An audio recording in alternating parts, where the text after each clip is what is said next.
masuk di mimbar interaktif di radio IDC, ya, IDC FM ya. Beliau ini Ustadz Azra'i Abdus Syukur. Mungkin sebelum saya berikan kesempatan kepada pembanding lain, Ustadz, ini biar clear masalahnya, Ustadz. Banyak pertanyaan dari jamaah-jamaah kepada saya yang saat Ustadz mengasuh di interaktif IDC itu, katanya yang mengadu kepada saya tidak dengar langsung sih. Apa benar Pak Ustadz, kata Ustadz Azra'i Abdus Syukur, kalau ziarah Wali Songo itu musyrik, kalau menghormat kiai itu musyrik katanya. Lah, ini biar clear, mumpung ada narasumbernya langsung, ya, jadi biar clear. Oke. Saya persilakan Ustadz untuk menyampaikan apa benar atau tidak. Sehingga, mohon maaf, ini kita di dalam masjid ya. Kita di dalam masjid, kita cukup bertakbir mungkin. Hanya sekedar klarifikasi, biar tidak terjadi suudzon di antara umat Islam. Karena pengaduan begitu banyak kepada saya, betapa banyaknya yang memberikan tanggapan miring terhadap jamaah yang melakukan ziarah Wali Songo, kemudian ziarah kubur dan lain sebagainya. Silakan Ustaz, sebelum saya berikan kesempatan banding lain. Mohon maaf apabila nanti jawaban saya tidak memuaskan, silakan puaskan diri sendiri. Bahwa surga dan neraka milik Allah, betul? Apakah Wali Songo yang memasukkan kita ke surga atau mengeluarkan kita dari neraka? Tidak. Nah, adapun kita mohon beliau dapat mendoakan kita, itu tadi hadisnya sudah disampaikan oleh Ustaz, itu atas rahmat Allah. Apabila memang sahih hadisnya, kenapa kita harus tolak ya? Tetapi kalau hadisnya memang palsu, ya kita harus klarifikasi. Tapi yang jelas, yang memasukkan ke surga, mengeluarkan kita dari neraka bukan Wali Songo. Sahih?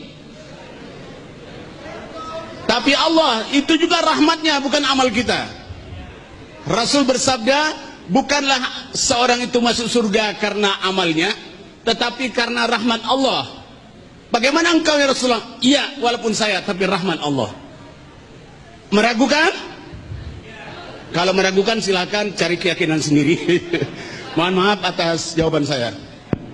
Baik, terima kasih. Saya kira cukup klarifikasinya ya, sehingga tidak terjadi salah paham. Sebentar, penanya saya yakin begitu banyak dan penasaran. Namun mohon maaf, saya ada amanat dari panitia untuk lebih memprioritaskan kepada pembanding yang memang sengaja diundang secara khusus. Selebih daripada itu, saya persilahkan nanti kepada jamaah yang lain. Saya panggil kepada para undangan yang ada di depan. Enggak apa-apa, tetap di sini Ustaz. Ya, enggak apa-apa kok. Ya. Saya bacakan para pembanding yang diundang oleh panitia ya. Saya mohon untuk bisa ke depan.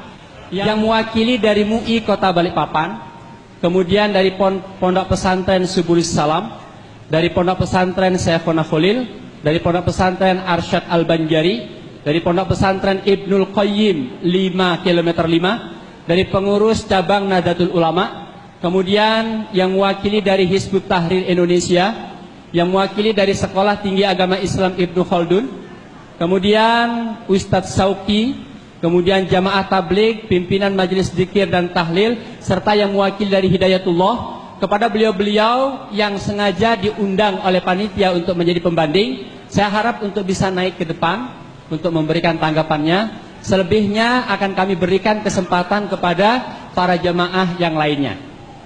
Kami persilakan ke depan. Baik, ada? Baik. Sambil menunggu mungkin beliau-beliau yang diundang ini masih menuju proses perjalanan ke depan ke atas panggung, kami persilahkan mungkin sebelum saya buka penanya kepada yang lain, mungkin ada yang ingin disampaikan oleh Ustadz Idrus. Terima kasih. Kalau mendengarkan jawaban beliau barusan, tadi beliau mengatakan kalau memang beristighatsah dan bertawassul itu ada hadisnya dan sahih, kita terima. Kan begitu Ustaz ya? Karena itu ajaran Rasulullah. Kita ini kan hanya pengikut, bukan pembuat ajaran. Jadi intinya kalau saya simpulkan, beliau menganggap istighatsah dan tawassul itu boleh. Betul Ustaz? Betul. Istighatsah dan tawassul itu boleh karena hadisnya sahih. Tadi sudah saya tampilkan dengan slide kitab aslinya. Hadisnya sahih. Bagaimana Ustaz? Setuju Ustaz? Apa tapinya? Baik, kepada jemaah, mohon maaf, saya potong sebentar.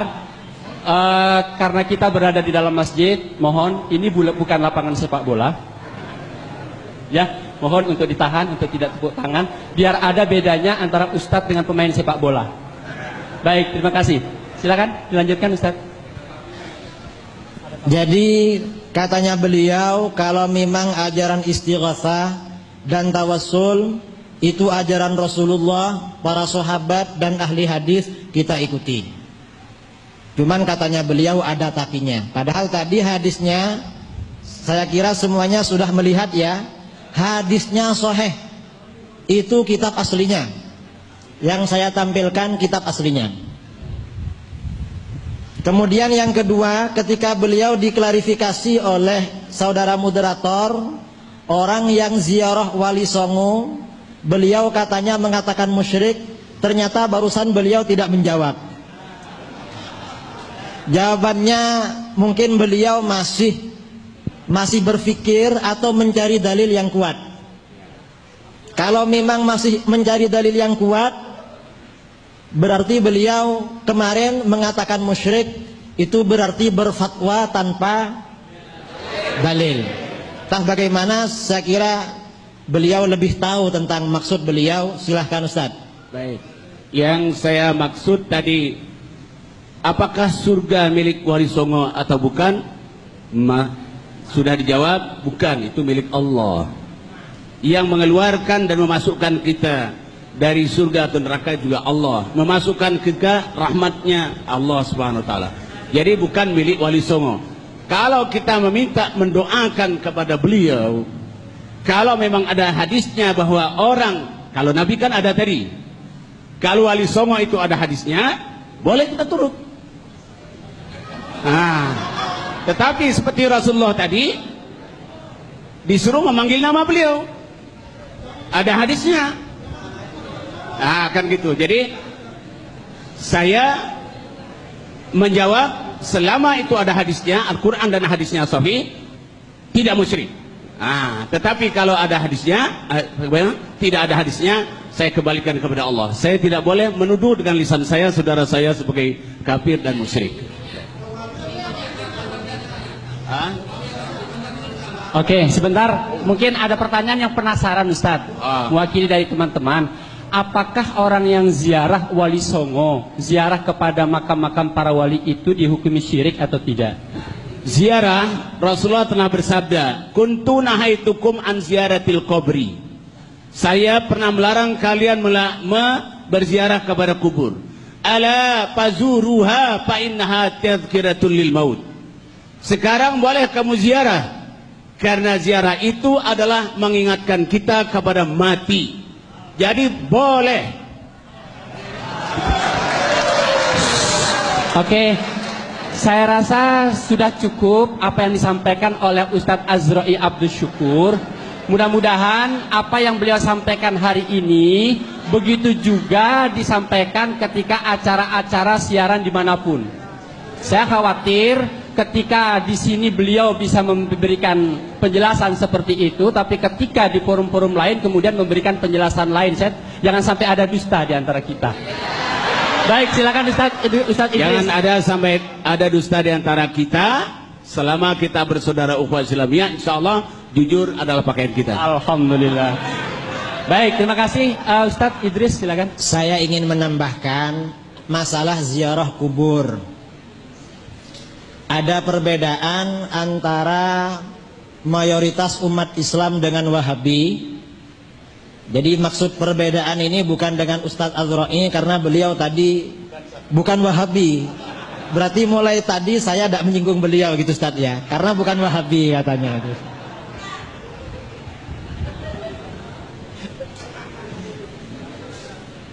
Ziarah kubur ada beberapa tujuan dalam ziarah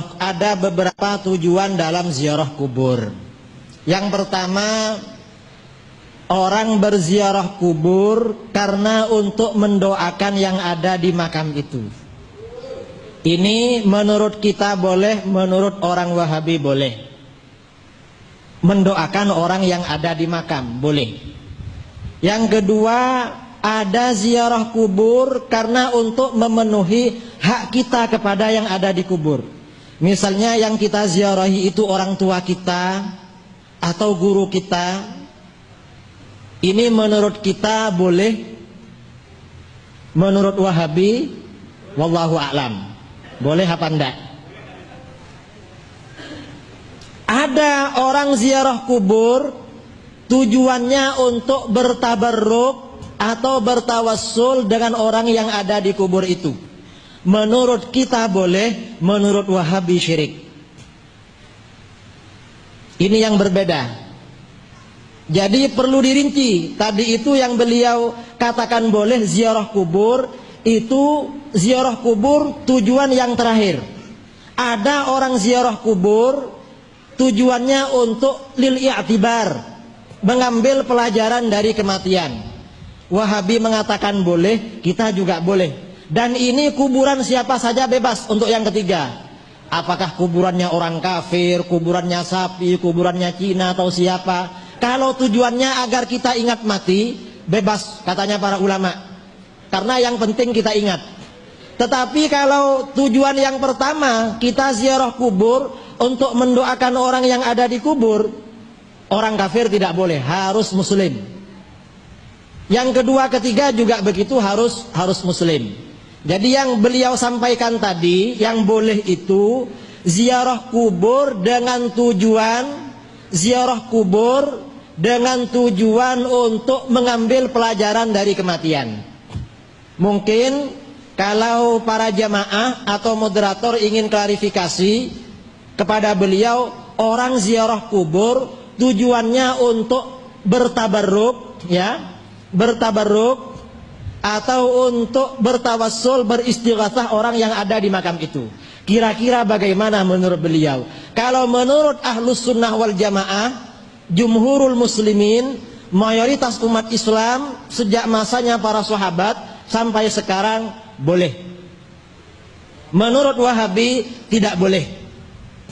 Karena surga neraka bukan milik, yang memasukkan kita ke surga ke neraka bukan Wali Songo. Dasarnya mana? Dalilnya kita ziarah kubur untuk tujuan tabarruk atau tawassul. Yang pertama dasarnya Al-Quran. Di dalam Al-Quran, walau annahum izzalamu anfusahum ja'uka fastaghfarullaha wastaghfar lahumur rasul lawajadullaha tawwabar rahima.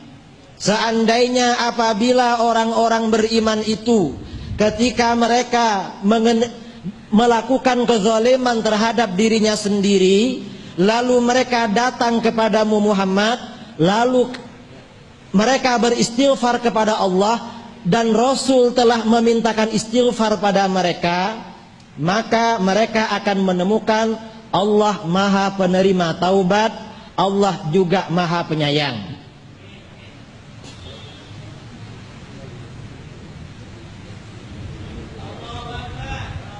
Ustaz.